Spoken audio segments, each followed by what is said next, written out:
आपको पता है यीशु मसीह को मुस्कुराने वाले लोग पसंद है। हालेलुया। तो आप मुस्कुराएंगे तो बड़ा अच्छा लगेगा मुझे। हालेलुया। आपको पता है याईर की बेटी जब मर गई, यीशु मसीह वहां पर गए, और जब यीशु मसीह वहां पर गए तो सब लोग वहां पर रो रहे थे। और जब सब लोग वहां पर रो रहे थे, ऐसे समय में यीशु मसीह ने एक ऐसी बात कही कि सब लोग हंस दिए। और वो बात क्या थी बताए? यीशु मसीह कहते हैं कि ये लड़की मरी नहीं मगर सो रही है। और बाइबल में लिखा हुआ है कि ये बात सुनकर सब वहां पर हंसने लगे। हालेलुया। बताए जहां पर सब लोग रो रहे थे, यीशु मसीह ने वहां पर आनंद के एटमॉस्फेयर को क्रिएट कर दिया। और जैसे ही वहां पर आनंद आया, उसके बाद यीशु मसीह ने उस लड़की को जीवित किया। मैं इस बात पर बिलीव करता हूं कि यदि आप आज खुश होते हैं, आनंद करते हैं, परमेश्वर आपके जीवन में अद्भुत कार्य करने जा रहा है। इसलिए बाइबल में लिखा हुआ है कि प्रभु में सदा आनंदित रहो। हालेलुया। सब बोलो, प्रभु में सदा आनंदित रहो। और पौलुस को पता था कि ये लोग एक बार में मानेंगे नहीं, इसलिए वो कहता है कि मैं फिर से कहता हूं हालेलुया। इसलिए मैं भी दो बार कह रहा हूं कि प्रभु में आनंदित रहो। हालेलुया। अपने पड़ोसी को देखिए और बोलिए कि आप चर्च में हैं तो आप हंस सकते हैं। फिर से देखकर कहिए, आप चर्च में हैं, आप हंस सकते हैं। आपको पता है बाइबल में लिखा हुआ है कि प्रभु की उपस्थिति में आनंद की भरपूरी है। सब बोलिए, प्रभु की उपस्थिति में आनंद की भरपूरी है। सब बोलो, प्रभु की उपस्थिति में आनंद की भरपूरी है। इसका मतलब यह है कि जहां पर प्रभु है वहां पर आनंद है। सब बोलो, जहां प्रभु है वहां पर आनंद है। सब बोलो, जहां पर प्रभु है वहां पर आनंद है। और जोर से चिल्लाकर बोले, जहां प्रभु है वहां पर आनंद है। प्रभु का विरोधी कौन है? बोलो, शैतान। और आनंद का विरोधी वर्ड क्या है? दुख। सब बोलो, दुख। ठीक है। सो यदि प्रभु की उपस्थिति में आनंद की भरपूरी है तो शैतान की उपस्थिति में क्या है? दुख है। अरे हाँ या ना? मैं छत्तीसगढ़ वालों जैसी हिंदी बोल रहा हूं, एमपी वालों जैसी हिंदी तो नहीं है? ठीक है, वेरी गुड। सो जहां पर प्रभु होते हैं वहां पर आनंद होता है, और जहां पर शैतान होता है वहां पर दुख होता है। कितने लोग बिलीव करते हैं इस बात पर? हालेलुया। सो जहां पर प्रभु है वहां पर आनंद है, जहां पर शैतान है वहां पर दुख है। इसका मतलब यह है कि आप अगर दुख में बैठे तो आप किसके साथ बैठे, और यदि आप आनंद में बैठे किसके साथ बैठे? अब आपको डिसाइड करना है आप किसके साथ बैठना चाह रहे हैं, राइट? जितने लोग आनंदित है और यीशु के साथ, परमेश्वर के साथ बैठे, अपने हाथों को उठाएं और अपने आप को बोले, मैं बहुत आनंदित हूं क्योंकि मैं प्रभु के साथ बैठा हूं। हालेलुया। सो हम 3 दिन की मीटिंग करने जा रहे हैं और ये पहला दिन है, पहला सेशन है। और इससे पहले कि मैं आपसे कुछ भी वर्ड कहूं, मैं जानता हूं कि आप में से कोई भी मुझे नहीं जानता है, और ये अच्छी भी बात है कि आप मुझे नहीं जानते हैं। आपको 3 दिन में मुझे, आपको और आपको मुझे जानने का सौभाग्य मिलेगा। और इससे पहले कि मैं 3 दिन के उस प्रचार के उस टीचिंग्स में जाऊं, मैं आपसे पहली बात जो कह रहा हूं उसे बड़े ध्यान से सुनिएगा। हमारे इंदौर में जब बहुत सारी शादियां होती है, विवाह होता है, उस विवाह के अंदर एक प्रथा जैसी बन गई है। ऐसी कोई बाइबल में नहीं लिखा हुआ है मगर ऐसा होता है कि जो लड़की होती है, जो दुल्हन होती है, उसके हाथ में एक बुके होता है। क्या होता है? अरे गुलदस्ता, बुके। इधर भी होता है? अरे होता है तो बोलिए ना। मैं ऐसे बात कर रहा हूं जैसे कि धमतेरी में शादी नहीं होती। होती है यहां पर शादियां। सो जो दुल्हन होती है, जो ब्राइड होती है, उसके हाथ में एक बुके होता है। और वो क्या करते बताए? शादी के बाद वो बुके ऐसा पीछे होकर के वो दुल्हन पीछे ऐसा फेंकती है, और जो कुंवारी लड़कियां जिनकी शादी अभी नहीं हुई है वो पीछे खड़ी रहती है। आपके यहां पर ऐसा कुछ होता है? आप अच्छे लोग हैं, हमारे इंदौर के लोग ऐसे नहीं है, ठीक है। सो वो बुके ऐसे लेती है और ऐसे फेंकती है, और जितनी भी कुंवारी लड़कियां होती है जिनकी शादी नहीं हुई और होने वाली है, वो सारी की सारी पीछे खड़े होती है। और जब वो बुके फेंका जाता है तो इस बात की होड़ लगती है कि कौन सबसे पहले उस बुके को पकड़ेगा, और माना जाता है कि जो सबसे पहले उस बुके को पकड़ेगा अगला विवाह उसी का होने वाला है, जबकि ऐसा कभी नहीं हुआ। हालेलुया। इतना ही नहीं, हमारे यहां पर तो लड़के भी ऐसा करते हैं। लड़का बुके नहीं फेंकता है, लड़की ही बुके फेंकती है और पीछे लड़के भी खड़े होते हैं। राइट? आप सुन रहे मेरी बात? मैं विश्वास कर रहा हूं मेरी मध्य प्रदेश की हिंदी भी यहां की हिंदी के जैसी ही है। हालेलुया। सो मैंने इस पूरे एपिसोड में एक बात को समझा कि जो लड़कियां शादी में इतना मेकअप कर कर आती है, जब वो बुके पकड़ने की बारी आती है ना, पता है वो भूल जाती है कि वो कितना मेकअप कर कर आई है। हालेलुया। आपके यहां पर लोग ऐसे नहीं होंगे, मगर हमारे इंदौर में लड़कियां इतनी बड़ी बड़ी सैंडल पहनती है, तो जब वो शादी में आएंगी ना तो ऐसा लगेगा लिटरली कि कोई ऐसा बदक आ रहा है, ऐसे वो चलते हुए आएंगे। और जैसे वो बुके फेंकने की बारी आती है ना, पता है वो अपनी सैंडल वैंडल उतार देंगी, वो भूल जाएंगी कि क्या मेकअप किया है, और सबसे पहले उसका ध्यान रहेगा कि बुके मुझे पकड़ना है।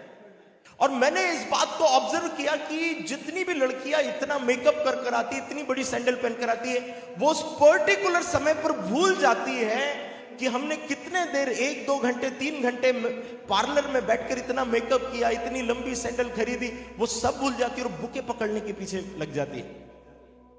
आप है मेरे साथ यहां पर? आपको बताए, जब मैं 3 दिन प्रभु के वचनों को आपके बीच में रिलीज करने जा रहा हूं, यदि आप नॉर्मल बैठे रहेंगे तो आप उसे स्वीकार नहीं कर पाएंगे। किसी ने ऐसा कहा कि प्रभु के वचनों को सिखाया नहीं जाता, उसे पकड़ा जाता है। नहीं नहीं नहीं, थोड़े से गर्म हो रहे हैं आप। हालेलुया। आपको पता है प्रभु का वचन वो नहीं है कि ऐसे कैसे समझाऊं मैं। प्रभु यीशु के पीछे हजारों की भीड़ थी, मगर सिर्फ एक स्त्री के लिए यीशु मसीह कहते हैं मेरे अंदर से सामर्थ निकली। और चेले यीशु मसीह को बोलते हैं, यीशु मसीह इतने लोग तुझ पर गिरे पड़ते हैं और तू कहता है कि तुझे किसी ने छुआ है। यीशु मसीह कहता है छुआ तो मुझे बहुत सारे लोगों ने है, मगर सामर्थ किसी एक के लिए निकली है। मुझे नहीं पता यहां पर कितने लोग बैठे हैं, मगर मैं आपसे एक बात कहना चाहता हूं, प्रभु के वचनों को यहां से रिलीज किया जाएगा, मगर जो एक्साइटेड होकर उस वर्ड को पकड़ लेगा, रिसीव करेगा, अपने हृदय में उसे बो देगा, पता है उसके जीवन में वो फल लाने लगेगा। आपको पता है जब आप बाइबल में पढ़ते हैं, बाइबल में लिखा हुआ है कि परमेश्वर का राज्य जो है वो एक राई के दाने के बराबर है, जिसे बो दिया गया और एक समय आया जब वो एक बड़ा पेड़ बन गया और कई लोग उस पर बसेरा करने लगे, उसमें बसेरा करने लगे। आपको पता है आज प्रभु का वर्ड, 3 दिन प्रभु का वर्ड आपके बीच में बोया जाएगा। आप में से कितने लोग उस राई के दाने के बराबर उस फेथ को कर कर इस वर्ड को पकड़ लेंगे, अपने दिल में उसे डाल देंगे और ऐसे उसे बो देंगे कि आने वाले समय में वो सिर्फ आपके लिए ब्लेसिंग नहीं बनेगा, मगर आपके द्वारा कई लोगों के लिए वो वचन आशीष का कारण बनने जा रहा है। कितने लोग बिलीव करते हैं? हालेलुया। क्या मैं आपसे एक रिक्वेस्ट कर सकता हूं? पीछे वाले, हर चर्च में पीछे वाले ना शांत रहते हैं, हमारे चर्च में भी 3-4 चेयर ऐसी है। हालेलुया। तो बालकनी वालों का प्रॉब्लम ऑलरेडी है, मगर मैं बिलीव करता हूं कि आपके यहां के सबसे अच्छे लोग हैं। Hallelujah, hallelujah. सो मैं बस आपसे ये निवेदन कर रहा हूं कि जब मैं वचन प्रचार कर रहा हूं तो स्माइल करते रहे। सब बोलो हंसते रहो, सब बोलो जो हंसते हैं वो कभी नहीं फंसते। हालेलुया। तो हंसते रहना, प्रभु के वर्ड को सुनना, प्रभु के वर्ड को रिसीव करना और अपने हृदय में उसे बो देना। हालेलुया। आज मैं एक बहुत इंपॉर्टेंट टॉपिक पर आपके साथ चर्चा करने जा रहा हूं और वो है मिस्ट्री ऑफ साल्वेशन, उद्धार का रहस्य। बहुत ध्यान से जो मैं आपके साथ शेयर कर रहा हूं उसे बहुत ध्यान से सुनिएगा। हम बहुत एग्जैक्ट 9 बजे तक का टाइम है, 9 बजे हम फिनिश कर देंगे प्रभु ने चाहा तो। हालेलुया। सो मैं चाहता हूं कि आप बहुत ध्यान से इस वर्ड को सुनिएगा, बहुत ध्यान से सुनिए। आपको पता है उद्धार जो है या उद्धार की प्रार्थना जो है हम में से हर एक व्यक्ति चाहता है कि जब हम किसी को गॉस्पेल शेयर करते हैं वो बस उद्धार की प्रार्थना कह दे, और हम ये मानते हैं कि यदि उस व्यक्ति ने एक बार उद्धार की प्रार्थना कह दी कि प्रभु मैं तुझे स्वीकार करता हूं, तू मेरे लिए मारा गया, गाड़ा गया, तीसरे दिन जिंदा हो गया, अगर ये वो कह देता है वो विश्वास में आ गया, वो उद्धार में आ गया। मगर मैं आपको एक बात कहना चाहता हूं, पता है जब भी किसी व्यक्ति के जीवन में उद्धार आता है उस व्यक्ति के जीवन में एक अद्भुत बदलाव आता है। और कई बार लोगों को लगता है कि सिर्फ इसे बोल देने से सब कुछ हो जाएगा, मगर सिर्फ बोल देने से सब कुछ नहीं होता है, इसके पीछे एक रहस्य छुपा हुआ है। बहुत ध्यान से सुनना। सब लोग, मसीह लोग पता है अपने जीवन में उद्धार पाना चाहते हैं, और हम प्रार्थना भी करते हैं कि प्रभु हमें उद्धार दो, उद्धार दो, और हम वो प्रेयर भी करते हैं। कई लोगों ने बपतिस्मा लेते समय रिपेंट किया, रिपेंट कर कर बपतिस्मा लिया, प्रभु को उद्धारकर्ता के तौर पर ग्रहण किया। और मैक्सिमम मसीह लोगों का मानना यह है या उनकी सोच यह है उद्धार इसलिए चाहिए क्योंकि मरने के बाद स्वर्ग जाना है। मैक्सिमम लोगों का इंटेंशन उद्धार का क्या है पता है? स्वर्ग जाना है। आप किसी भी मसीह से पूछोगे भैया उद्धार क्यों चाहिए? मरने के बाद स्वर्ग चाहिए, मरने के बाद अपने पिता के साथ रहना है। और ये सही भी है, गलत भी नहीं है। सब लोगों का मानना यह है कि उद्धार इसलिए चाहिए क्योंकि मरने के बाद न्याय होने वाला है, और न्याय होते समय जिन लोगों ने यीशु को स्वीकार किया है वो लोग स्वर्ग में जाएंगे और पिता के साथ रहेंगे। सो लोगों को लगता है कि उद्धार पाने का जो मोटिवेशन है या उद्धार क्यों होना चाहिए हमारे जीवन में, उसके पीछे सिर्फ एक मकसद है, मरकर जो न्याय होने वाला है उसके बाद स्वर्ग जाएंगे। मगर आपको बताएं ये अधूरी सच्चाई है। आप है मेरे साथ? Hallelujah, hallelujah. मैं बिलीव कर रहा हूं ये वचन के अंत तक आप समझ जाएंगे मैं क्या बोलना चाह रहा हूं। सब लोगों को लगता है कि हम मरेंगे, मरने के बाद एक दिन न्याय होगा, और न्याय होने के बाद हम स्वर्ग जाएंगे, ये उद्धार है। और यदि मैं पूछूं कि कितने लोगों को उद्धार मिल गया है या कितने लोग उद्धार पाना चाहते हैं, सब लोग हाथ खड़े करेंगे। फिर मैं कहूंगा कि कितने लोगों को आज उद्धार मिल गया है, सब लोग हाथ खड़े करेंगे। मैं पूछूंगा कि आप उद्धार क्यों पाना चाहते हैं, वो कहेंगे मुझे परमेश्वर के साथ रहना है। Very true. आप मरेंगे, न्याय होगा, उसके बाद आप प्रभु के साथ रहेंगे। तो उद्धार पाने का जो मोटिवेशन है, हमें स्वर्ग जाना है। और स्वर्ग भी क्यों जाना है पता है? इसलिए नहीं जाना है क्योंकि वहां पर सोने की सड़क है, और इसलिए भी नहीं जाना है कि वहां पर एंजल्स है, और वहां पर इसलिए भी नहीं जाना है क्योंकि वहां पर स्वर्ग बहुत सुंदर है। ये सारी बातों के कारण स्वर्ग नहीं जाना है। हमें स्वर्ग इसलिए जाना है क्योंकि वहां पर हमारा पिता रहता है। राइट? कितने लोगों को स्वर्ग जाना है? अरे कुछ लोगों के हाथ नीचे हो गए। हालेलुया। कितने लोग स्वर्ग जाना चाहते हैं? ईमानदारी से बोलिए। प्रभु ने सीसीटीवी कैमरा यहां पर लगा के रखा है। हालेलुया। मैं चाहता हूं जितने लोग बहुत श्योरिटी के साथ स्वर्ग जाना चाहते हैं अपने दोनों हाथों को उठाएं और बोले कि मैं स्वर्ग जाना चाहता हूं। हालेलुया। ऐसे हाथों को ऊपर रखे। हाँ रखे। और एक क्वेश्चन पूछ रहा हूं, उसमें आपका हाथ डिसाइड कर लेना नीचे करना है कि ऊपर। कितने लोगों को आज स्वर्ग जाना है? अरे कुछ लोग ध्यान से, प्रभु प्रार्थनाएं सुनने वाला प्रभु है।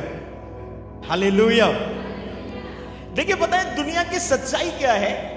सबको स्वर्ग जाना है, सबको पिता के पास जाना है। मगर यदि मैं आज पूछूं आपसे कि आपको आज स्वर्ग जाना है, बोलेंगे नहीं भाई साहब आज नहीं जाना है। मैं कई बुजुर्ग पास्टर से मिला जो 90 इयर्स 95 इयर्स के थे, और उनकी आखिरी इच्छा पूछी गई कि आपको प्रभु के पास जाना है। वो बोलेंगे बस 2 साल और, मात्र 2 साल और प्रभु का और काम करना है, प्रभु का और काम नहीं करना है। सुनिए मेरी बात ध्यान से। पता है स्वर्ग जाने के लिए सिर्फ उद्धार नहीं है, उद्धार सिर्फ स्वर्ग जाने के लिए नहीं है, मगर रियल उद्धार और भी क्या है पता है? जैसे आप उद्धार पाते हैं वो स्वर्ग में रहने वाला परमेश्वर आपके अंदर आ जाता है, वो भी उद्धार है। नहीं नहीं नहीं, आप नहीं समझ रहे, फिर से मैं कह रहा हूं। देखिए, लोगों को अब मानना क्या है पता है, हम उद्धार पाएंगे, मरेंगे, एक दिन न्याय होगा, और यदि हम प्रभु के वचन के अनुसार चले, हम स्वर्ग में जाएंगे और पिता के साथ रहेंगे। मैं भी आपको वही कह रहा हूं, मगर मैं इस डेफिनेशन को थोड़ा सा और एक्सटेंड कर कर कह रहा हूं। जैसे आप अपने पापों की क्षमा मांगते हैं, उद्धार को पाते हैं, अब आपको मरने का वेट नहीं करना है पिता के साथ रहने के लिए। अब आपको पिता को इनवाइट करना है कि मेरे जीवन में आकर रहो, और यह भी एक उद्धार और स्वर्ग का अनुभव जो आप पृथ्वी पर कर सकते हैं। या मुझे कुछ ऐसे एक्सप्लेन करने दीजिए, मुझे स्वर्ग जाने के लिए मरने का इंतजार नहीं करना है, मुझे स्वर्ग जाने के लिए मरने का इंतजार नहीं करना है, मुझे स्वर्ग जाने के लिए उद्धार पाने का इंतजार करना है। क्योंकि स्वर्ग मुझे इसलिए नहीं जाना है क्योंकि वहां पर एंजल्स हैं, मैं स्वर्ग इसलिए जाना चाहता हूं क्योंकि वहां पर मेरा पिता है। और जैसी मैं उद्धार पाता हूं, चाहे मैं ना मरूं, मगर जैसी मैं पापों में मरकर जिंदा हो जाता हूं, वो स्वर्ग में रहने वाला परमेश्वर मेरे अंदर आ जाता है। आप है मेरे साथ? मगर प्रॉब्लम अभी भी क्या है पता है,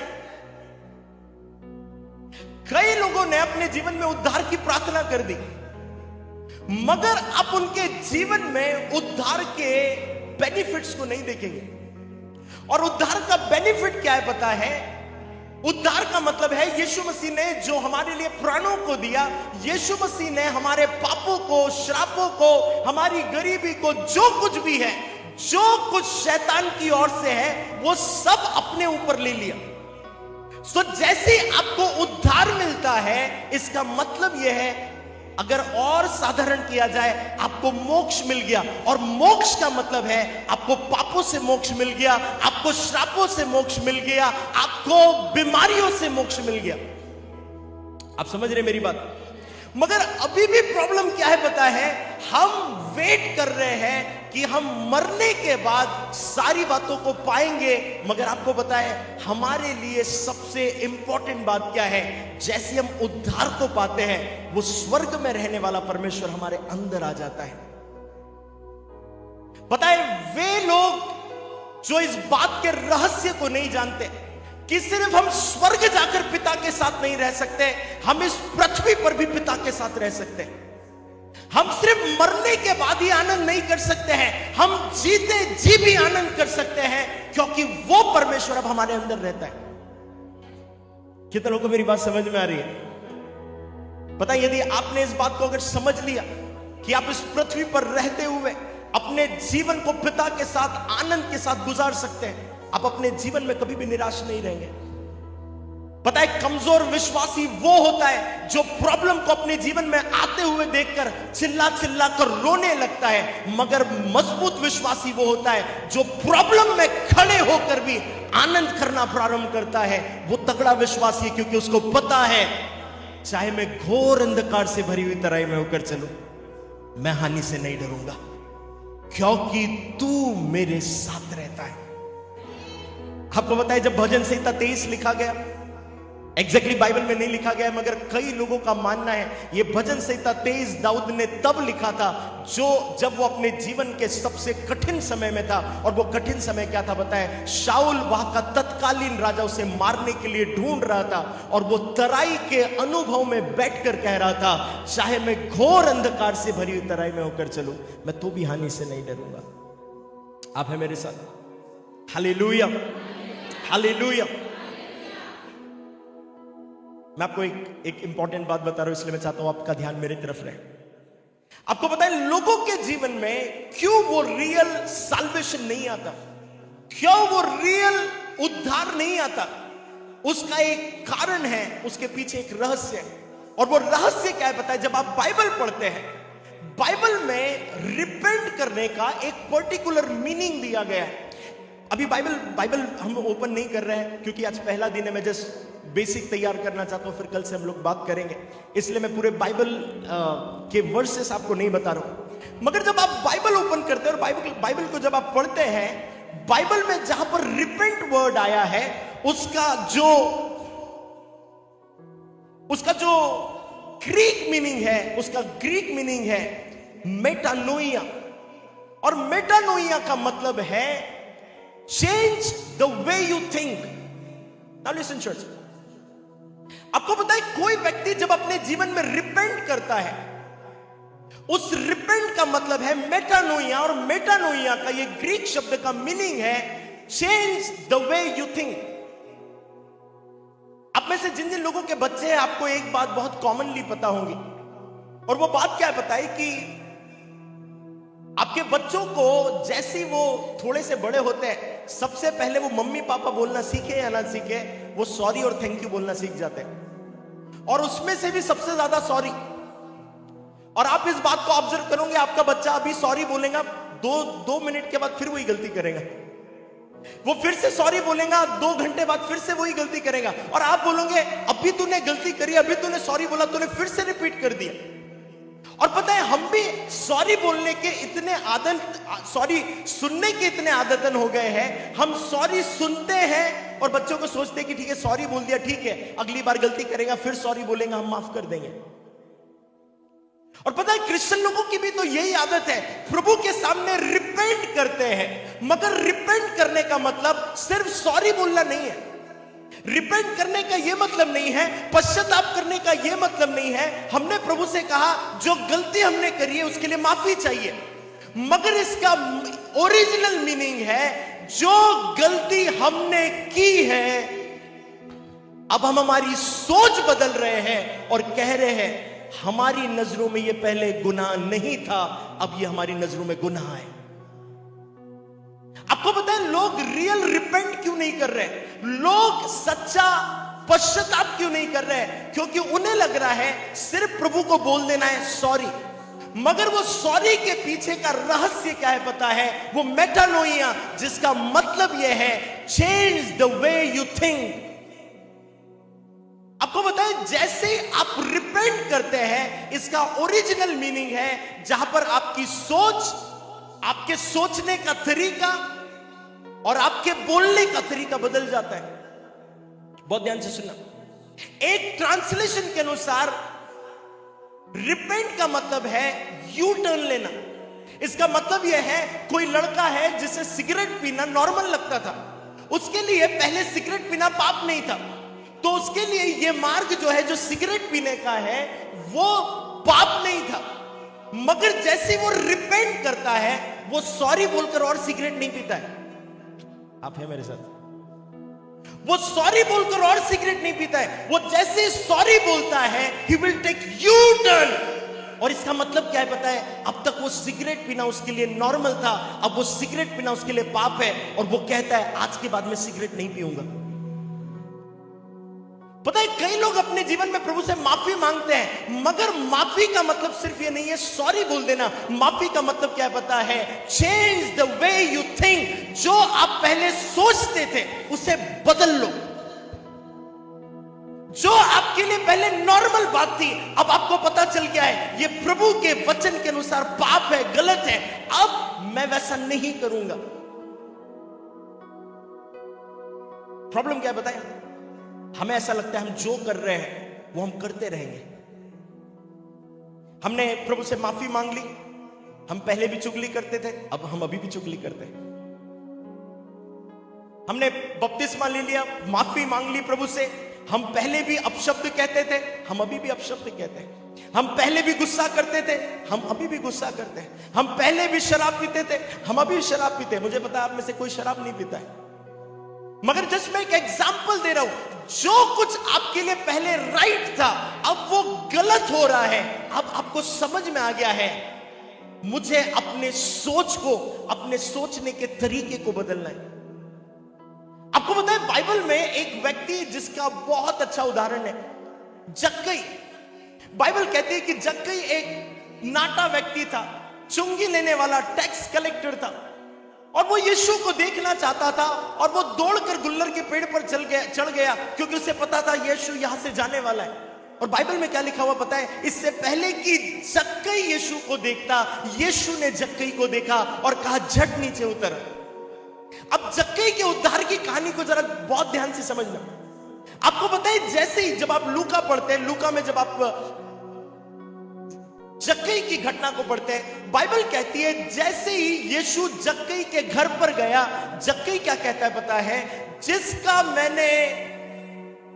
जिससे मैंने जानबूझकर कुछ ले लिया है, धोखा देकर ले लिया है, मैं 4 गुना उसे लौटा दूंगा। और वो कहता है मैं अपनी आधी संपत्ति गरीबों में बांट दूंगा। नाउ लिसन, आप हैं मेरे साथ? पास्टर यदि परमिशन है मैं नीचे जा सकता हूं? हालेलुया। मैं थोड़ा सा नीचे आऊंगा तो मुझे ऐसा लगेगा कि मैं अपनों के बीच में प्रचार कर रहा हूं और आपको भी लगेगा कि अपने वाला है। हालेलुया। आप सुन रहे मेरी बात? बहुत ध्यान से सुनिएगा। आपको पता है जब आप जक्कई की उस पूरी कहानी को पढ़ते हैं, उस घटना को पढ़ते हैं, तो बाइबल के अनुसार जक्कई के घर पर यीशु मसीह गया। और जैसे यीशु मसीह जक्कई के घर पर गया, बाइबल कहती है कि जक्कई के घर पर जैसे यीशु आया, यीशु ने आकर जक्कई ने उससे कहा कि मैं अपनी आधी संपत्ति गरीबों को दे दूंगा। और फिर क्या कहता है पता है? जिसका मैंने कुछ भी लिया है उसे मैं 4 गुना लौटा दूंगा। उसके बाद यीशु क्या कहता है पता है? आज इस घर में उद्धार आया है। हालेलुया। अब प्रश्न ये उठता है, जक्कई ने कौन सी प्रेयर करी कि प्रभु मुझे उद्धार दे दो? जक्कई ने कहा, प्रभु से कहा कि प्रभु मेरे घर में उद्धार की जरूरत है। उसने बातों से नहीं किया, मगर उसने क्या किया पता है? उसने वो एक्ट किया। प्रॉब्लम क्या है पता है? आज हम बातें कर रहे हैं मगर एक्ट नहीं कर रहे। पता है वो उद्धार के बेनिफिट हमारे जीवन में क्यों नहीं दिख रहे हैं? क्योंकि हम मुंह से तो रिपेंट कर रहे हैं मगर हमारे एक्शन में रिपेंट नहीं है। जक्कई ने मुंह से रिपेंट नहीं किया, जक्कई ने अपने एक्शन से रिपेंट किया। कितने लोग मेरी बात को समझ रहे हैं? पता है जक्कई जाकर प्रभु से ये नहीं बोल रहा है प्रभु मुझे उद्धार दे दो, मैंने जो जो गलती करी मुझे माफ कर दो। नहीं नहीं, उसकी बातों में उद्धार था। वो क्या कहता है पता है? मैंने जो लूटा है लोगों से, मैं अपनी आधी संपत्ति दे रहा हूं। उसका मतलब क्या है पता है? उसे रियलाइज हो गया जो मैं पहले था वो गलत था, अब मैं जो हूं मैं यीशु मसीह में नई सृष्टि बन गया हूं और इसीलिए मेरी सोच बदलना जरूरी है। कितने लोग हैं यहां पर? आप में से कितने लोग बिलीव करते हैं कि यीशु मसीह उद्धार पाने के बाद हमें नया दिल देता है? बहुत ध्यान से हाथ खड़े कर। हालेलुया। अब मेरा प्रश्न है कितने लोगों को उद्धार मिल गया? अरे उद्धार कितने? अरे डाउट में है लोग। कितने लोगों को उद्धार मिल गया? सबको ही मिला। कितने लोगों को नया दिल मिला? फिर से सोच के बोलना। प्रभु यीशु मसीह आए और किसी के अंदर हार्ट ट्रांसप्लांट किया, ऐसा हुआ क्या है? अरे हाँ या ना तो बोलो। मुझे पता है मैं बहुत एकदम बच्चों जैसी बात कर रहा हूं। आप बोलेंगे पास्टर ये कोई पूछने वाली बात है? ये यीशु मसीह के हमारा दिल निकालेंगे? ऑपरेशन चल रहा है यहां पर। तो मैं भी वही पूछ रहा हूं कि यीशु मसीह ने आपको दिल दिया क्या? जब यीशु मसीह आपके हृदय के बदलने की बात करता है, इसका मतलब यह है यीशु मसीह बात कर रहा है change the way you think. यीशु मसीह के आने से हमारे शरीर का अंग नहीं बदलता है, हमारी सोच बदलती है। मगर प्रॉब्लम क्या है बताए? जैसे हम रिपेंट करते हैं, हम क्या बोल रहे बताए? यीशु ने मुझे नया दिल दे दिया, यीशु ने मुझे नया दिल दे दिया, यीशु ने मुझे नया दिल दे दिया। अगर सही में यीशु ने नया दिल दे दिया है, इसका मतलब यह है यीशु ने तेरी सोच को बदल दिया है। जहां पर चुगली करना तेरे लिए पाप नहीं था, पता चल गया है चुगली करना पाप है। आप है मेरे साथ? आप लोगों को समझ में आ रहा है मैं जो भी बोल रहा हूं? हालेलुया।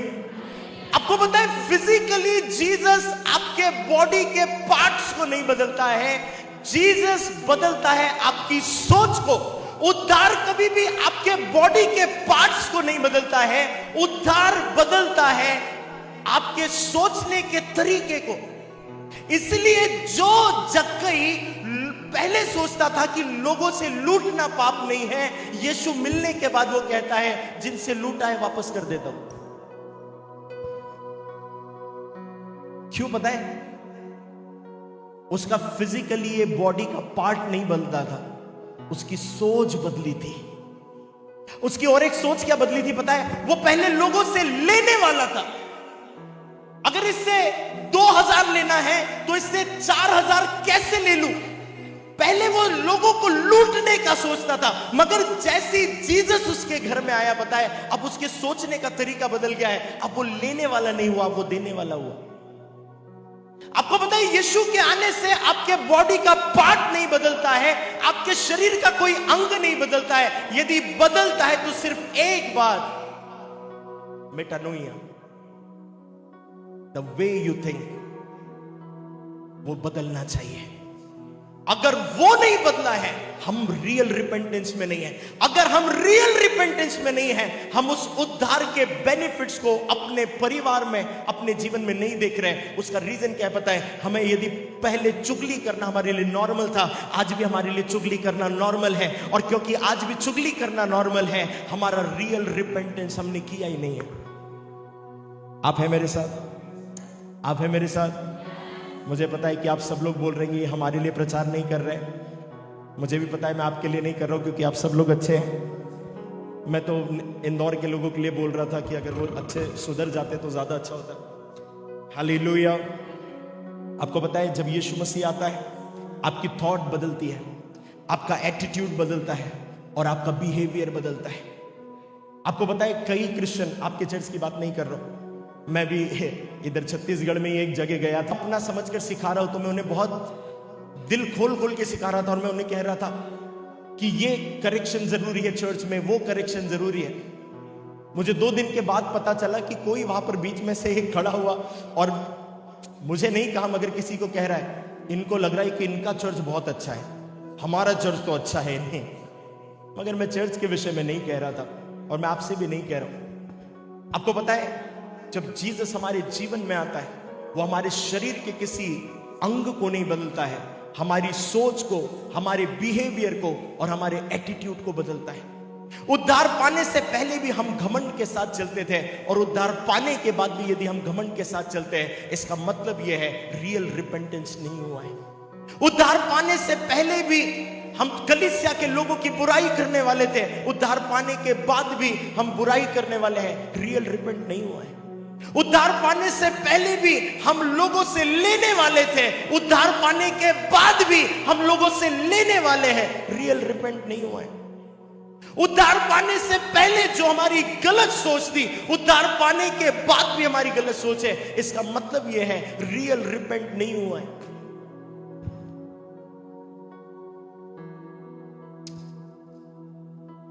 आपको पता है एक स्त्री जिसके 5 पति हो चुके थे और यीशु मसीह से वो याकूब के कुएं पर मिली, और यीशु मसीह ने वर्ड ऑफ नॉलेज दी, और यीशु मसीह कहते हैं तेरे 5 पति हो चुके हैं और जिसके साथ तू रह रही है वो भी तेरा पति नहीं है। और ये सारी बात कहने के बाद यीशु मसीह उससे कह रहे हैं, आपको बताएं वो स्त्री अपने गांव में दौड़ कर गई और दौड़ कर जाकर क्या किया बताए, जितने लोग उसके गांव में थे उन सबको प्रचार किया, और बाइबल कहती है उसके पूरे गांव में से कई लोग फेथ में आ गए। अब मेरा प्रश्न ये उठता है, यीशु से मिलने के बाद और यीशु से मिलने के पहले और यीशु के मिलने के बाद वो सेम थी क्या? आपको पता है यीशु से मिलने से पहले वो एक डिफरेंट वुमन थी, मगर यीशु से मिलने के बाद उसका व्यक्तित्व, उसका चरित्र, उसकी सोच, उसका बिहेवियर कंप्लीटली चेंज हो गया। आपको पता है जब रियल रिपेंटेंस आपके अंदर आता है, आपका चरित्र, आपकी सोच, आपका बिहेवियर बदल जाता है। हमारे कलीसिया में एक लड़का आने लगा और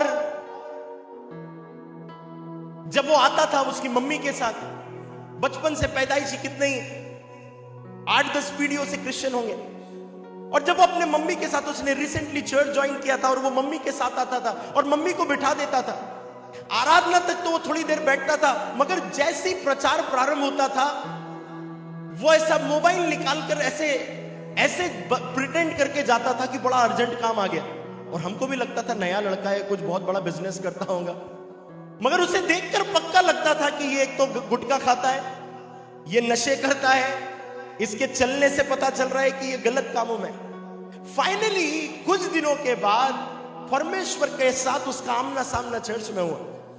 आपको पता है वो लड़का जो वचन के समय भाग जाता था, उसके अंदर जैसी परिवर्तन आया, वो परिवर्तन क्या हुआ पता है?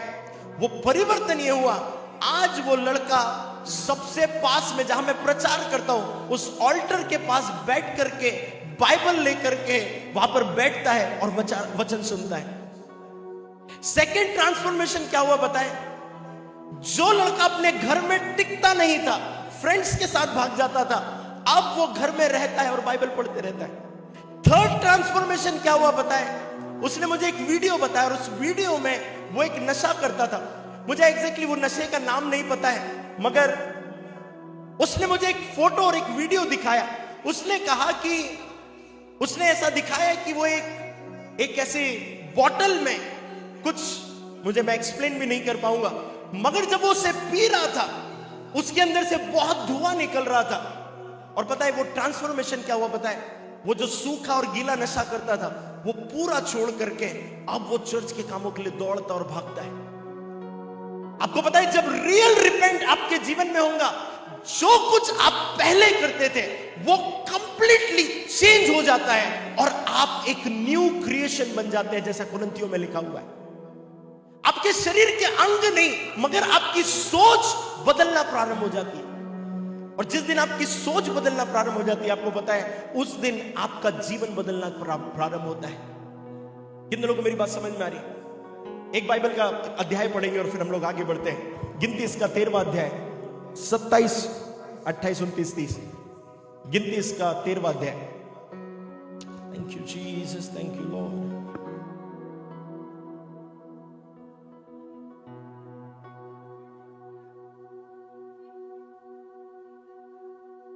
माइक में पढ़ सकता है कोई?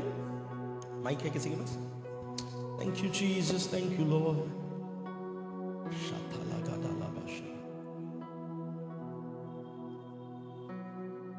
Thank you Jesus, thank you Lord, धन्यवाद यीशु। उन्होंने मूसा से यह कहकर वर्णन किया, उन्होंने मूसा से यह कहकर वर्णन किया कि जिस देश में तूने हमको भेजा था उसमें हम गए, उसमें सचमुच दूध और मधु की धाराएं बहती हैं, दूध और मधु की धाराएं बहती हैं, और उसकी उपज में से यही है। हाँ? परंतु उस देश के निवासी बलवान हैं, हाँ? और उसके नगर गढ़ वाले हैं, हाँ? और बहुत बड़े हैं। हाँ? और फिर हमने वहाँ अनाक वंशियों को भी देखा। दक्षिण देश में तो अमालेकी बसे हुए हैं, और पहाड़ी देश में हित्ती, यबूसी और एमोरी रहते हैं। ओके, बस बस सब लोग इधर देखिए मेरी तरफ ध्यान से। बाइबल कहती है कि परमेश्वर ने मूसा से कहा कि जाकर उस प्रॉमिस लैंड में, वो देश कैसा है, कनान देश कैसा है, वहां पर जाकर देखने के लिए 12 लोगों को भेज। और बाइबल कहती है कि यहोशू, कालेब और 10 लोग और गए, और ये सब लोग वहां पर 40 दिन तक देखते रहे कि वो प्रॉमिस लैंड, जो कनान देश है, जो प्रभु के वायदे का देश है, वो कैसा है। और जब वो वापस आए तो 10 लोग इस बात को कहने लगे, वो देश बहुत सुंदर है, वो देश बहुत खूबसूरत है, वहां के लोग बहुत बलवंत हैं, सब कुछ अच्छा है। मगर 10 लोग क्या कहते हैं बताएं?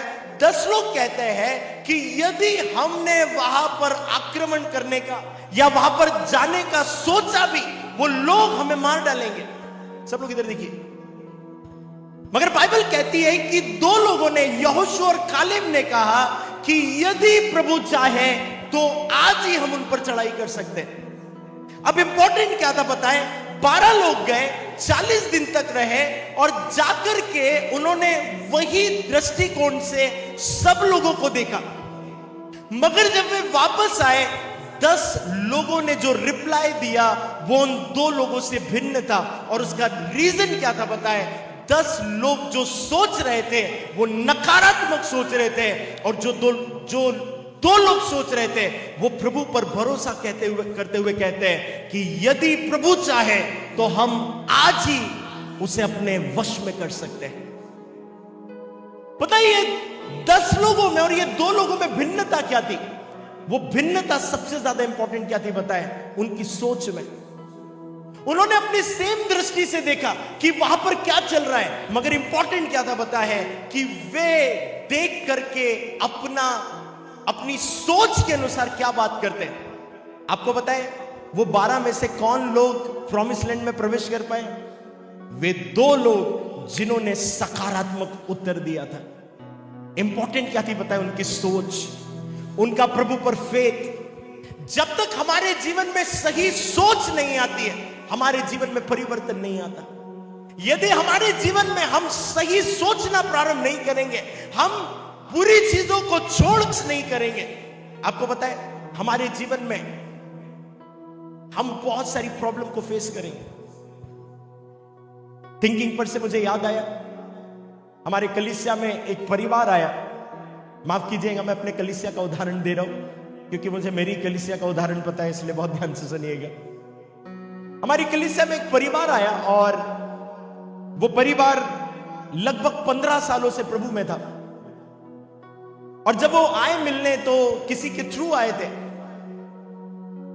सो पहले हमने जूम पर उनसे बात करी कि कौन है, हम नहीं जानते। और फिर वो जूम पर बात करने के बाद मेरे ऑफिस में आए और जब हम लोग बैठे हुए थे, उन्होंने मुझसे एक ऐसी बात कही जो मैंने अपनी पूरी लाइफ में कभी नहीं सुनी थी। उनका कहना था कि जब से हमने यीशु मसीह को जाना है, तब से हमारी जिंदगी में और प्रॉब्लम आ गई। और मैं आपको सच्चाई की बात कहूं, मैंने अपनी पूरी लाइफ में किसी व्यक्ति से इतना बुरा फीडबैक कभी नहीं पाया था कि कोई व्यक्ति एक पास्टर को कह रहा है 15 साल से यीशु को जान रहे, और जब से यीशु को जाना तब से हमारे जीवन में प्रॉब्लम और बढ़ गई। आपको बताएं, पास्टर होने के नाते मैं गुस्सा नहीं कर सकता था, मगर मुझे आ रहा था। हालेलुया। मैं उनको गुस्सा कर कर ये नहीं बोल सकता था कि भाई साहब क्या बात कर रहे हो आप, मेरे यीशु के बारे में बोल रहे हो, मगर मैं उन्हें ये बोल नहीं सकता था। मैंने उनसे कहा कि आप ऐसा क्यों बोल रहे हैं? उन्होंने कहा हमारे जीवन में कुछ अच्छा हुआ ही नहीं तो हम क्या बताएं। अब तो हमारे रिश्तेदार भी ये बोलने लगे कि जब से यीशु को जाना है देखो क्या हो गया, और इतना बुरा हो गया हमारे साथ। मैं उनकी प्रॉब्लम समझ गया था और मैंने उनसे कहा कि मैं आपको 6 महीने का टाइम दे रहा हूं। सब बोलो 6 महीने। अरे चिल्ला कर बोल रहे 6 महीने। मैंने उनसे कहा मैं आपको 6 महीने का टाइम दे रहा हूं, मैं आपको 5 बातें बताऊंगा, वो 5 बातों को फॉलो करना, और मैं बिलीव करता हूं कि 6 महीने के अंदर जो आपने 15 साल में नहीं देखा है वो बदलेगा। हालेलुया। कुछ लोगों को लग रहा होगा इतना कॉन्फिडेंस क्यों है। Hallelujah, hallelujah. मैं कॉन्फिडेंट नहीं हूं, मैं ओवर कॉन्फिडेंट हूं, अपने आप पर नहीं, मेरे परमेश्वर पर। हालेलुया। आपको पता है जब आप डॉक्टर के पास जाते हैं तो डॉक्टर आपसे पूछता है बहन क्या हो गया प्रॉब्लम, आप बोलोगे पेट दुख रहा है, ये हो रहा है, तो वो उस बीमारी को समझकर एक प्रिस्क्रिप्शन लिखता है। वो प्रिस्क्रिप्शन में वो क्या लिखता है पता है? अपने अनुभव के हिसाब से कि अगर ये इधर पेट दुख रहा है तो ये वाली गोली, अगर वो हो रहा है तो ये वाली गोली। मैंने लास्ट टाइम वो पेशेंट को दी थी, उसका काम हो गया था, तो चलो इसको भी दे देता हूं। जो डॉक्टर है मुझे घूर के मत देखिए, मगर मैं मेडिकल फील्ड वालों को बहुत अच्छे से जानता हूं। वो अनुभव के साथ कि ये वाली मेडिसिन दी थी तो इससे काम हो गया था, इसको भी वो दूंगा तो काम हो जाएगा। तो वो क्या करेगा पता है? प्रिस्क्रिप्शन लिखेगा, जो पढ़ा है वो लिखेगा और आपको बड़े दावे के साथ बोलेगा 5 दिन में ठीक हो जाओगे, 1 महीने में ठीक हो जाओगे। हमारे बच्चों का डॉक्टर है ना, वो हमको कभी कभी तो ऑनलाइन वीडियो देखकर ही बोल देता है बच्चे को मैं गोली दवाई दे रहा हूं 3 दिन में ठीक हो जाएगा। मैं सोचता हूं डॉक्टर को इतना कॉन्फिडेंस है उसकी मेडिसिन पर, तो पास्टर्स को और चर्च के लोगों को कितना भरोसा होना चाहिए प्रभु के कलाम पर कि यदि आप प्रभु के कलाम के अनुसार चलोगे आपके जीवन में बदलाव आएगा। हालेलुया। आप है मेरे साथ? आप धीरे धीरे गर्म हो रहे, मुझे पता है, जाते तक हो ही जाएंगे आप। हालेलुया। पता है मैं इस बात को पर बिलीव करता हूं कि यदि डॉक्टर प्रिस्क्रिप्शन लिख सकता है, पास्टर प्रिस्क्रिप्शन क्यों नहीं लिख सकता? हालेलुया। अगर डॉक्टर को अपनी मेडिसिन पर इतना बिलीव है कि वो लिखेगा और मरीज चंगा हो जाएगा, तो पास्टर को क्यों बिलीव नहीं है कि जो बाइबल में लिखा है वो पूरा होकर रहेगा? कुछ लोग इधर वाले मेरी बात को समझ रहे हैं। हालेलुया। आपको पता है मैंने उनको बोला कि 6 महीने का टाइम, 6 महीने का टाइम दे रहा हूं, ये 5 चीजों को अगर कर लोगे काम हो जाएगा। और पता है वो 5 चीजें ना, आपको जानना है,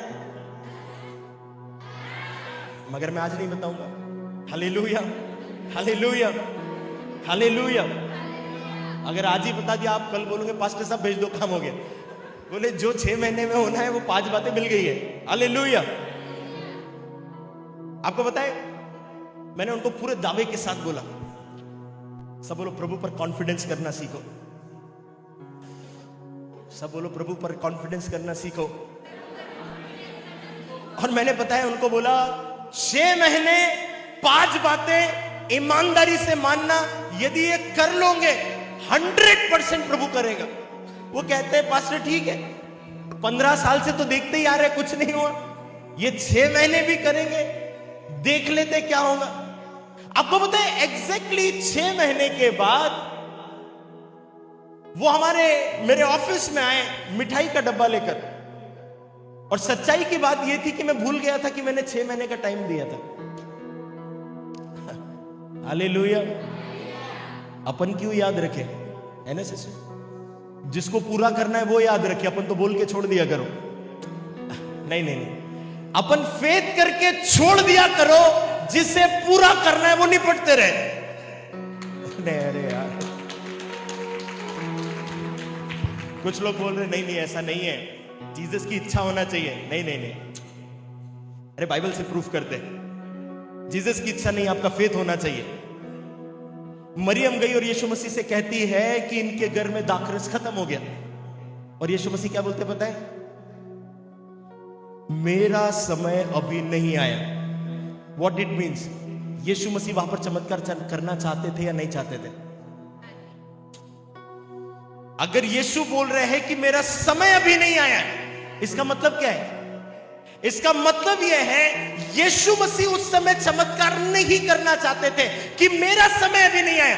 यीशु की माता कह रही है चमत्कार करो, और यीशु बोल रहा है मेरा समय अभी नहीं आया। आपको पता है मरियम ये नहीं बोलते वापस चले गई, यीशु मसीह ने कहा है समय नहीं आया है, चमत्कार बाद में होगा। उसने कहा, वो यीशु को ये बोलने के बाद दासों के पास गई, जो कुछ यीशु कहे करना। क्या कॉन्फिडेंस है! अरे रे रे रे नहीं, उसको पता था कि यीशु क्या कर सकता है, इसीलिए इतना कॉन्फिडेंस था। आप लोग समझ रहे मेरी बात? मुझे याद दिलाना, हम वो फैमिली के ऊपर थे। एक परमेश्वर के जन यूरोप गए थे, यूरोप या किसी पर्टिकुलर कंट्री गए थे, और उन्हें अकेले ट्रेवल करना था। वो किसी वहां के लोकल बंदे के साथ गए थे, मगर वो पर्टिकुलर समय पर वो अकेले ट्रेवल कर रहे थे। तो ये जो प्रभु के दास थे, जो भारतीय थे, उन्होंने पूछा भाई साहब मुझे कैसे पता चलेगा कि वो स्टेशन आ गया है, मैं कैसे उतरूंगा? क्योंकि आपकी पूरी ट्रेन के ऊपर आपकी भाषा में लिखा हुआ है, इंग्लिश में भी नहीं लिखा है, आपकी भाषा में लिखा है। तो पता है वहां के नागरिक ने क्या कहा? सुनो, जब 7:20 हो और जहां पर गाड़ी रुके वहां पर उतर जाना। क्या कहा? जब 7:20 हो जहां पर गाड़ी रुके वहां पर उतर जाना। तो ये भारतीय व्यक्ति क्या बोल रहा है बताए, अगर वो वाला स्टेशन नहीं हुआ दूसरा हुआ तो? पता है वो व्यक्ति जो वहां का नागरिक था वो क्या कहता है बताए, ऐसा हो ही नहीं सकता, क्योंकि हमारे देश की ट्रेन यदि 7:20 लिखा है तो 7:20 पर ही पहुंचेंगी। हालेलुया। ऐसे ही हुआ, 7:20 पर जैसी ट्रेन रुकी ये बाहर आ गए और जाकर उन्हें पता चला वो सही स्टेशन पर उतरे। Hallelujah, hallelujah. वो जैसे उतरे अपने पत्नी की ओर देखा और कहा, अगर ये हमारी इंडिया में होता तो क्या होता? हालेलुया। अगर ये हमारी इंडिया में होता तो क्या होता? 7:20 पर हम लोग उतरते और पता चलता कि हमको जहां उतरना था अभी 5 स्टेशन बाकी है वहां के। ओके, आपको हिंदी नहीं समझ में आती, ठीक है, ओके, हालेलुया। एक दिन हमारे थॉमस भाई केरल गए हुए थे और उनको वापस आना था, तो वो ट्रेन पकड़ने के लिए गए और जैसी ट्रेन पकड़ने गए 12:40 की ट्रेन थी और एग्जैक्टली 12:40 पर ट्रेन आई। बोलो हालेलुया। आप खुश नहीं हो, वो बड़े खुश थे। हालेलुया। 12:40 पर ट्रेन आई और ट्रेन एकदम टाइम पर रुकी। बताइए, भाई बहुत खुश हो गए और खुश होकर के इन्होंने यहां वहां से माला ली और माला लेकर दौड़ पड़े वो ट्रेन के ड्राइवर के पास। वो ट्रेन का ड्राइवर विश्वासी था और गए दौड़ करके और जा करके उसको बोला, भाई साहब नीचे आओ 1 मिनट। बोले क्यों? मैं आपका स्वागत करना चाहता हूं। बोले क्या हो गया? पहली बार 12:40 पर ट्रेन आई है। इन्होंने आनंद फानंद में उनको माला पिनाई, सब लोग ताली वाली बजा रहे। हालेलुया। अभी नहीं बजाना, रुको, ये बजा रहे थे। तो 12:40 पर आई और उन्होंने माला पहनाई, ताली बजाई, सब कुछ हुआ। पता है वो ड्राइवर बोल रहा, अरे रुको रुको, ये इतने खुश रुक नहीं रहे, ये माला पिना रहे, गले मिल रहे। 12:40 पहली बार ट्रेन आई, हम जा रहे। वो बोलता है, भाई साहब रुको। बोले क्या हुआ? बोले आपको कुछ गलत फहमी हो रही। तो बोले क्या गलत फैमिली हो रही? क्या गलत फहमी हो रही? वही ट्रेन है, 12:40 भी हुए। बोले सर थोड़ा सा माफ करना, ये कल की ट्रेन थी जो कल आने वाली थी, आज पहुंची है। Hallelujah, hallelujah. आपको पता है आपको आपकी ट्रेन पर क्यों भरोसा नहीं है? क्योंकि आपको आपकी ट्रेन का कैरेक्टर पता है। उस देश के व्यक्ति को अपने ट्रेन का कैरेक्टर पता था, इसीलिए वो कहता है 7:20 पर जहां ट्रेन रुके उतर जाना, सही स्टेशन पर उतरोगे। जब आपको खुदा के कलाम पर विश्वास होता है कि ये काम करता है, आप लोगों से कहना प्रारंभ करते हो कि मैं कहूंगा और होना प्रारंभ हो जाएगा। Are you here church? Hallelujah. So मैंने प्रिस्क्रिप्शन लिखा, पास्टर वाला प्रिस्क्रिप्शन, ऊपर पास्टर विशाल का नाम और बड़ी साइन भी कर दी मैंने नीचे। और मैंने बोला 5 चीजें 6 महीने। और वो वापस आए मिठाई का डब्बा लेकर। मुझे ऐसा लगा, मैं भूल गया था, तो मुझे लगा किसी का बर्थडे होगा।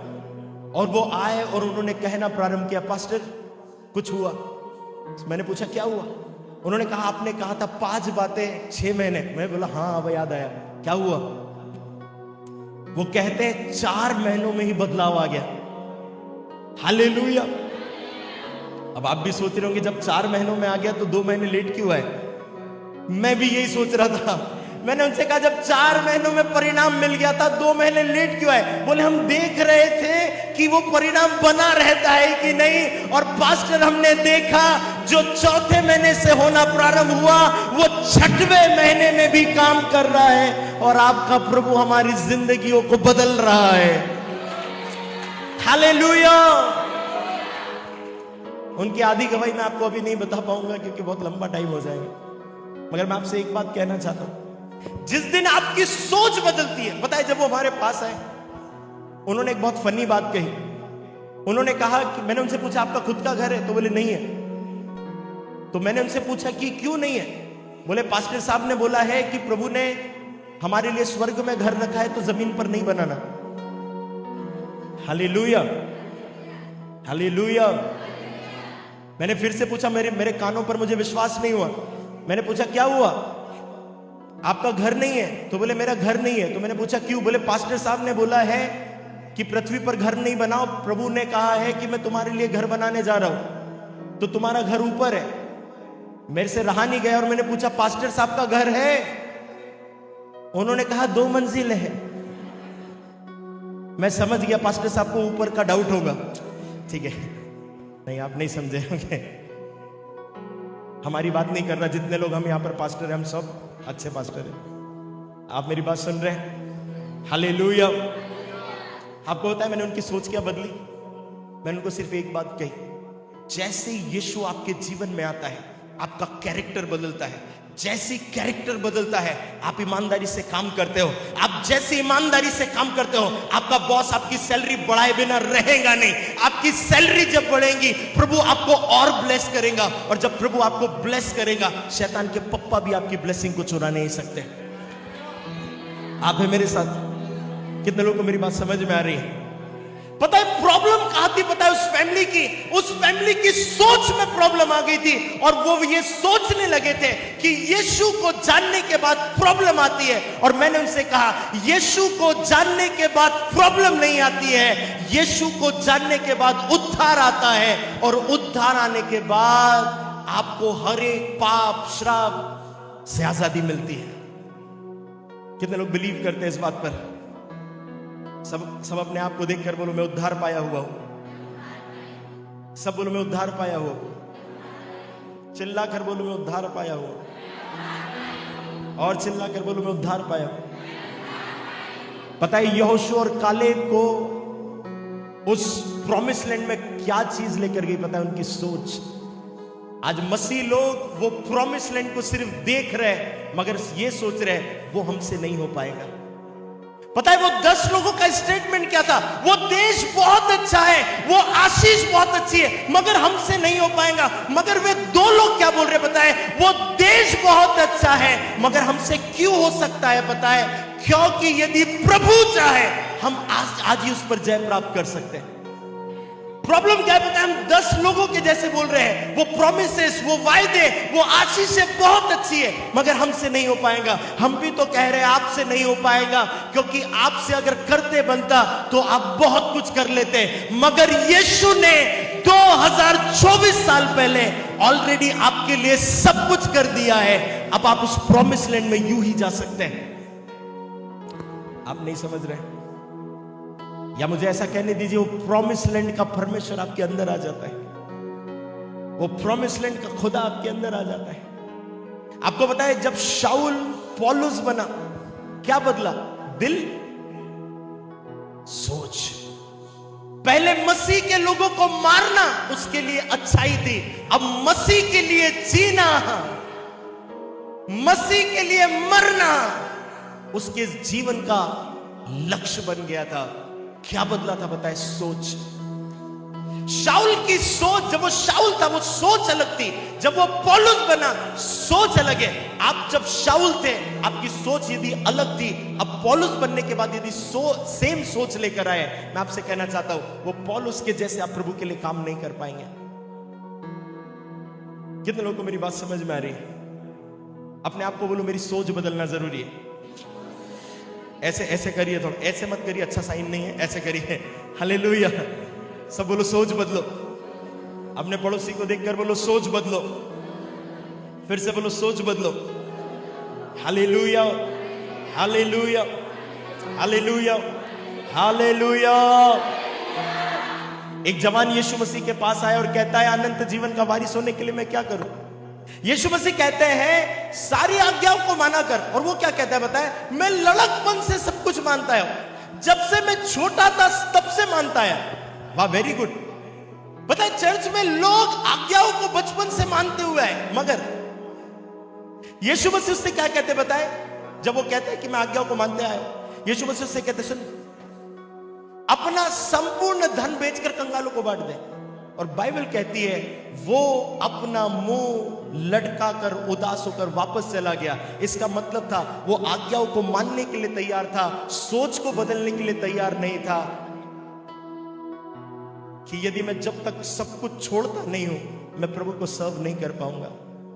एलीशा ने अपना सब कुछ छोड़कर एलिया के पीछे चला गया। पतरस इतनी बड़ी मछली का इतना बड़ा ब्रेक थ्रू मिलने के बाद वो बड़ा ब्रेक थ्रू छोड़कर यीशु के पीछे चला गया, क्योंकि उनकी सोच बदल गई थी। अब वे लेने वाले नहीं है, अब वो देने वाले हैं। जिस मोमेंट पर आपकी सोच बदलती है आप पूर्ण रूप से बदल जाते हैं। मेरा एक प्रश्न है, कितने लोग चाहते उन्हें आशीष मिलनी चाहिए? ईमानदारी से, अच्छे से। कितने लोग चाहते हैं उन्हें बहुत सारी धन संपत्ति आशीष मिलनी चाहिए? अरे हाँ, ईमानदार हो जाए।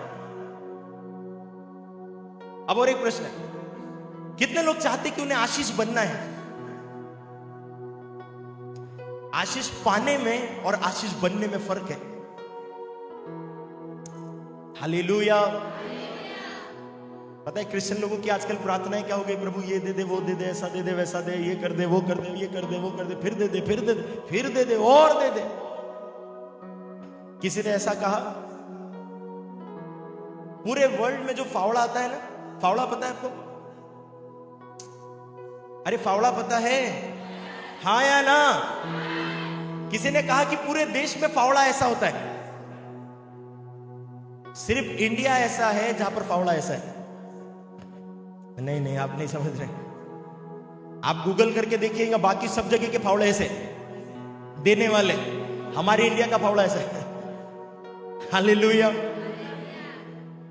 सब बोलो मेरा फावड़ा ऐसा है, सब बोलो ऐसा है, सब बोलो मैं लेने वाला नहीं हूं, मैं देने वाला हूं, मैं देने वाला हूं, मैं प्रभु के राज्य में मैं प्रभु के राज्य में खड़ा होने वाला हूं। कितने लोगों को मेरी बात समझ में आ रही? पता है विश्वासियों को जब तक आप प्रभु को नहीं जानते आप लेने वाले थे, मगर जैसे ही आप यीशु को जानते हैं आपकी मानसिकता देने वाली होना चाहिए। कितने लोगों को मेरी बात समझ में आ रही है? पता है ये एक सोच है, ये एक प्रवृत्ति है। इसलिए जक्कई पहले लेने वाला था, अब जक्कई देने वाला है।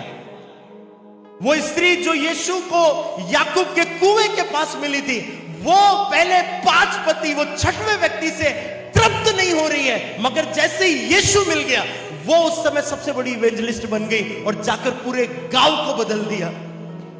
कितने लोग हैं मेरे साथ? आपको पता है उद्धार पाने से पहले भी हमने किसी को प्रचार नहीं किया, उद्धार पाने से पहले भी प्रचार नहीं किया। अब उद्धार पा लिया, अब हम चर्च में मेंबर बन के बैठ गए ऐसे। हालेलुया।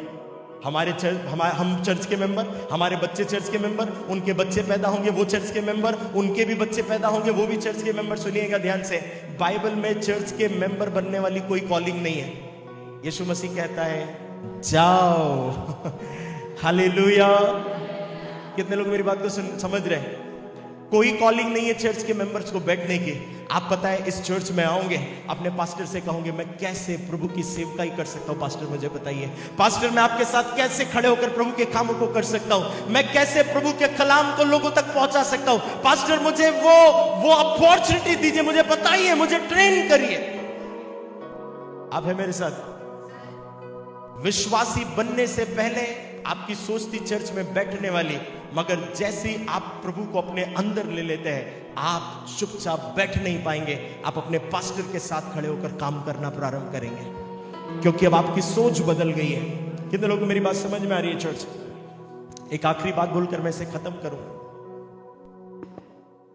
आपको पता है यीशु मसीह के चेले यीशु मसीह से कहने लगे हमें प्रार्थना करना सीखा। सब बोलो प्रार्थना करना, चिल्लाकर बोलिए ना प्रार्थना करना। और यीशु मसीह ने उन्हें प्रार्थना करना सिखाया, और वो पहला शब्द जो प्रारंभ किया, वो पहला शब्द क्या था पता है? वो शब्द ये था, हे हमारे पिता। आपको पता है, जब आप ओल्ड टेस्टामेंट पढ़ते हैं, चाहे आप मूसा को उठा लो, चाहे अब्राहम को उठा लो, और चाहे आप याकूब के बारे में बात करो, आप यूसुफ के बारे में बात करो, जितने भी फेथ के हीरोज थे जिनके बारे में हम पुराने नियम में बात करते हैं, उनमें से एक भी परमेश्वर को पिता नहीं कह सकता था। आप है मेरे साथ? उनमें से कोई भी परमेश्वर को पिता नहीं कह सकता था।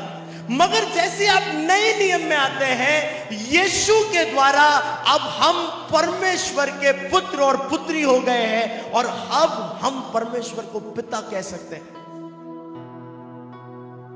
पता है, आज भी कई लोग जब परमेश्वर के पास जाते हैं, एक चर्च का मेंबर बनकर जाते हैं, एक विश्वासी बनकर जाते हैं, कुछ लोग चर्च के लीडर बनकर जाते हैं, कुछ चर्च के पास्टर बनकर जाते हैं। मगर जब आप परमेश्वर के पास जाते हैं, आपको चर्च का मेंबर बनकर नहीं, आपको संतान बनकर जाना है। जैसे ही आप संतान बनकर जाते हैं, इसका मतलब आपकी सोच बदल गई है। आपको पता है, कई लोग जब प्रार्थना करते हैं, वो प्रभु यीशु मसीह के लिए या परमेश्वर के लिए बड़े बड़े वर्ड यूज करते हैं। हे स्वर्ग में विराजमान परमेश्वर, बड़ी अच्छी बात है। हे सेनाओं के यहोवा, और बड़ी अच्छी बात है। पता है, अगर यीशु मसीह को यही प्रार्थना सिखानी होती तो वो कहता कि जब तुम प्रार्थना करो तो कहो हे सेनाओं के यहोवा। मगर वो ऐसा नहीं कहता। वो क्या कहता बताए? हे हमारे पिता। क्योंकि यीशु ने बता रहा था, अब से तुम दास नहीं हो, मगर अब से तुम संतान बन गए हो। कितने लोग हैं मेरे साथ? इमेजिन करो, मेरा बेटा है, मेरा बेटा 10 साल का है, मेरी बेटी 4 साल की है, 2 बच्चे हैं मुझे, 1 पत्नी है। सो मेरा बेटा मेरे पास आए और मेरे पास आकर कहे, हे अनमोल जीवन सेवकाई के पास्टर, तू जो मेरे मम्मी का पति है, मेरी बहन का पप्पा है, तू जो इंदौर में रहता है, तू जो कार में आता है, क्या मुझे एक डेयरी मिल्क खिलाएगा? तो मैं कहूंगा, सिर्फ एक ही लाइन बोलना था, पप्पा चॉकलेट खिलाओ, इतना ही बोलना था। ये अनमोल जीवन सेवकाई के पास्टर बोलने की क्या जरूरत थी? ये याद दिलाने की क्या जरूरत थी कि मम्मी का पति मैं हूं? हालेलुया। पता है, मैं अपने बच्चे को दूंगा, बोलूंगा सिंपल ही बोल कि पापा चॉकलेट चाहिए। मेरी बेटी उससे ज्यादा स्मार्ट है बेटे से। वो क्या करती है पता है? वो मेरी गोदी में आकर बैठ जाती है और यहां पर मुझे प्यार करेंगे, और यहां पर प्यार करेंगे, सर पे भी हाथ लगाएंगे और गले भी लगाएंगे, और बोलेंगे पापा आइसक्रीम भी खाना है और चॉकलेट भी खाना है। अब मुझे इतना प्यार मिल गया ना, मैं बोलूंगा बेटा आइसक्रीम भी खाएंगे, चॉकलेट भी खाएंगे, घूमने भी जाएंगे और गिफ्ट भी दिलाएंगे, क्योंकि तू इतने प्यार से मांग रही है। आपको पता है, जब आप परमेश्वर के पास जाते हैं, आप क्या बोलते पता है? हे याकूब के परमेश्वर। प्रभु बोलता है मैं तेरा पिता हूं। अरे नहीं नहीं नहीं नहीं नहीं, आपको समझ में आ रहा है? अब्राहम का परमेश्वर बोलने में प्रॉब्लम नहीं है। आप अंडरस्टैंड कर रहे हैं? अब्राहम का परमेश्वर बोलने में प्रॉब्लम नहीं है, मगर जिसे आप पिता बोल सकते हो तो दूसरा रिलेशन क्यों बता रहे हो? जब यीशु ने खुद बोला कि जब कभी भी प्रार्थना करो तो कहो हे हमारे पिता। आपको पता है, आप जैसे ही वो पिता वर्ड यूज करते हैं, आप रिलेशनशिप बता रहे हैं। मैं दास नहीं हूं, बेटा हूं। मैं दास नहीं हूं, मैं बेटा हूं। कितने लोगों को मेरी बात समझ में आ रही है? आंटी इधर देखिए। आपको पता है, कई बार हम हमारे जीवन में प्रभु के पास ऐसे गए जैसे हम प्रभु से कह रहे, प्रभु तू ईश्वर है, मैं एक चर्च का मेंबर हूं। मगर जैसे ही हम उसके पास पिता कहकर जाते हैं, पता है सब कुछ बदल जाता है। आपको पता है, कई लोगों की प्रार्थनाएं कैसी होंगी पता है? प्रभु को हम बड़े बड़े वर्ड बोल रहे हैं। मेरी प्रार्थना सिर्फ सिंपल है, मैं जाता हूं, पिता को गले लगाता हूं, और जो कुछ पिता से दिल में कहना होता है वो सब कह जाता हूं। और उसके लिए मुझे बड़े बड़े शब्द के लिए नहीं, मुझे सिर्फ पिता कहने की जरूरत पड़ती है। जिस मोमेंट पर मैं पिता कहता हूं, सब कुछ बदल जाता है।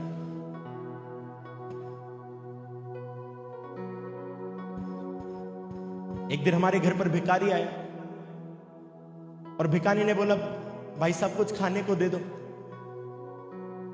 मैंने 5 रुपए निकाले और दे दिए। मैं उसे दे ही रहा था कि उतने में मेरा बेटा आया और बोला, पापा मेरे को बॉल खरीदनी है, टेनिस की बॉल खरीदनी है। मैंने बोला, बेटा बिल्कुल, कितने की है?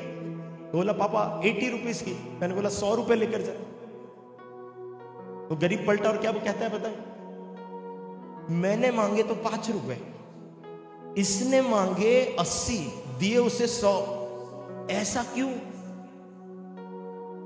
पता है मैं क्या बोला? तू भिखारी है, तू जितना मांगेगा मैं उतना नहीं दूंगा, जितना मैं चाहूंगा उतना दूंगा। ये बेटा है, इसने 80 मांगे, मैं 100 दूंगा क्योंकि मैं पप्पा हूं। हालेलुया। अब ये डिपेंड करता है आप पर, आप बनकर क्या जा रहे हो। प्रभु मेरे को दे सकते हो क्या? आप जो स्वर्ग में विराजमान हो, दे दोगे क्या? आपको पता है आपको क्या करने की जरूरत है? Just go to your father, just hug him, just love him. जाओ उसे गले लगा लो, जाओ उसे चूमना प्रारंभ करो, जाओ उसे कहना प्रारंभ करो कि प्रभु मैं तेरी संतान हूं, पिता मैं तेरी संतान हूं। पता है ये अंडरस्टैंडिंग लोगों के जीवन में नहीं है। जिस दिन उनकी सोच बदल जाएगी, उस दिन उनका तरीका बदल जाएगा, और जिस दिन तरीका बदल जाएगा, प्रभु से उनका रिलेशनशिप बदल जाएगा। हालेलुया। पता है अभी तक हम पिता के पास एक नौकर के जैसे, या कुछ लोग मुझे लिटरली कहने दीजिए भिखारी के जैसे जाते हैं और प्रभु से मांगते हैं। मुझे याद नहीं लास्ट टाइम मैंने कब प्रभु से अपनी चीजों के लिए मांगा था। मैं ये नहीं कह रहा हूं कि मैं बहुत घमंडी हूं, मैं कभी मांगता ही नहीं। मैं कहता हूं कि मैं डिक्लेयर करता हूं, क्योंकि बच्चे डिक्लेयर करेंगे भिखारी मांगे। कितने लोगों को समझ में आ रहा है? बच्चे डिक्लेयर करते हैं, पापा मुझे चाहिए। पूरे बाइबल में 7000 प्रॉमिसेस लिखे चाहिए। हालेलुया। मगर जिसको पता नहीं है वो बोलेगा ये हो सकता है क्या? हम ये नहीं प्रार्थना करते हो सकता है। प्रभु मैं बिलीव करता हूं तू पिता है, मैं पुत्र हूं, तू अपने सही समय पर मुझे सही चीजों को देना जानता है, और इसके लिए इवन मुझे प्रार्थना भी नहीं करना है, तू राइट टाइम पर राइट चीजें करने वाला पिता है। हालेलुया। इसलिए मैं कभी भी प्रेयर अपनी जरूरतों के लिए नहीं करूंगा, मैं दूसरों के लिए प्रार्थना करूंगा। मगर जब मेरी जरूरतों की बारी आएगी, मैं पुत्र बनकर डिक्लेयर करूंगा कि प्रभु आपने अपने वचन में लिखा है, पिता आपने अपने वचन में लिखा है, वैसा पूरा करिए। क्योंकि मेरी सोच बदल गई कि वो अब सिर्फ परमेश्वर नहीं है, वो मेरा पिता है। कितने लोग बिलीव करते हो आपका पिता है? कितने लोग बिलीव करते हैं? ओ शाखा थाला बाशे थे। अब में से कुछ लोग पता है आज कहेंगे कि पास्टर मैं अपनी लाइफ में कुछ गलतियां कर रहा हूं। सब लोग इधर देखिए, मैं बस एंड कर रहा हूं, 1-2 मिनट और ले रहा हूं, फिर मैं बंद कर रहा हूं। अब में से कई लोग कहेंगे पास्टर मैंने उद्धार पाया, मैंने बपतिस्मा लिया, मगर मैं अभी भी गलती कर रहा हूं। आपको पता है जो उड़ाऊ पुत्र था उसे पिता ने भगाया नहीं था, वो खुद कुकर्म करना चाहता था, इसलिए वो खुद बाहर आया था। कितने लोग समझेंगे मुझे नहीं पता है। पिता ने उससे नहीं कहा कि मेरे घर से निकल जा, इसलिए बाइबल कहती है उसने पिता से कहा मेरा हिस्सा दे, और वो चला गया। पिता ने नहीं भगाया। इवन बाइबल कहती है जब वो पुत्र आ रहा था, पिता दरवाजे पर खड़ा वेट कर रहा था। आप कितने भी बड़े पापी क्यों ना हो, आपका रिश्ता प्रभु से टूटता नहीं है, क्योंकि आप बेटे हो, आपने उद्धार पा लिया। हो सकता है आपने गड़बड़ कर दी, आपका रिश्ता नहीं टूटा। मगर बाइबल कहती है जैसे ही वो व्यक्ति अपने आपे में आया, आपे में आने का मतलब क्या था बताएं? उसे पहले लगता था कि शराब पीना अच्छा है, व्यभिचार करना अच्छा है। आपे में आने का मतलब क्या है बताएं? वो कहता है मैंने पिता के और स्वर्ग के विरोध में पाप किया है। इसका मतलब यह है उसकी थिंकिंग चेंज हो गई। पता है, जैसे आपकी थिंकिंग चेंज हो जाती है ना, आप पिता के पास दौड़ जाते हैं। आप कहेंगे पास्टर मैं कल तक दारू पी रहा था, कल तक व्यभिचार कर रहा था, कल तक नशा कर रहा था, कल तक ये सारे गंदे काम कर रहा था, क्या पिता मुझे अभी भी गले लगाएगा? मैं आपसे कहना चाहता हूं, आप जैसे हो वैसे वो गले लगाने के लिए तैयार है। हालेलुया। इसलिए बाइबल कहती है कि जैसे वो उड़ाऊ पुत्र घर पर आया, पिता ने उसे गले लगा लिया। कहां से आ रहा था बताए? सुअरों को चरा कर आ रहा था। कहां से आ रहा था बताए? वो गंदगी में से आ रहा था। कहां से आ रहा था बताए? उसके शरीर में से बदबू आ रही थी। मगर बाइबल क्या कहती है बताए? वो जैसा था पिता ने उसे गले लगा लिया। बताए, अब जैसे आते हैं ना पिता के पास, इवन मैं आपसे कहना चाहता हूं, आपकी बात नहीं कह रहा हूं, मगर यदि कोई अभी सिगरेट पीकर 10 मिनट पहले भी आया होगा और कहता है प्रभु तू मेरा पिता है, एक बार गले लगा ले, पिता बोलेंगे आजा, तेरा वेट कर रहा था 10 साल हो गए तू आया नहीं, आजा आजा आजा।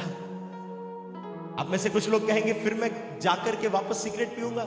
सुनिएगा ध्यान से, बाइबल कहती है वो जैसा था वैसे उसे गले लगा लिया। मगर बाइबल में लिखा है फिर वो कहता है दासों से जाओ इसे नहलाओ धुलाओ, पिता के घर के वस्त्र पहनाओ, पिता के घर की अंगूठी पहनाओ। इसका मतलब यह है आप पिता के पास गंदगी के साथ आ सकते हो, मगर यदि पिता के घर पर रहना है पिता के तरीके से रहना पड़ेगा।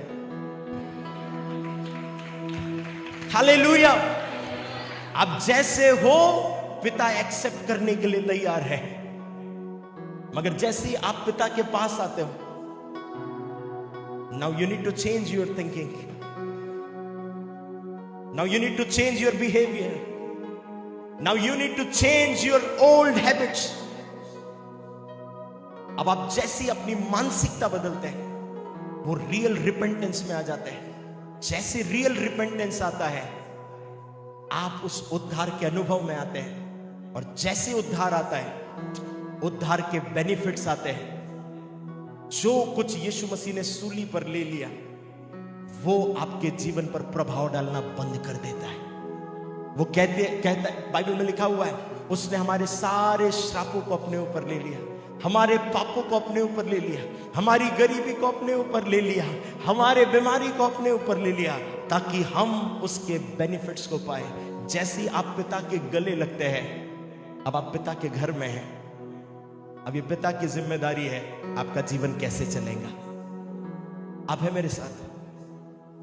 उद्धार पाने के बाद शरीर का कोई हिस्सा नहीं बदलता है, अगर कुछ बदलता है वो है आपकी सोच।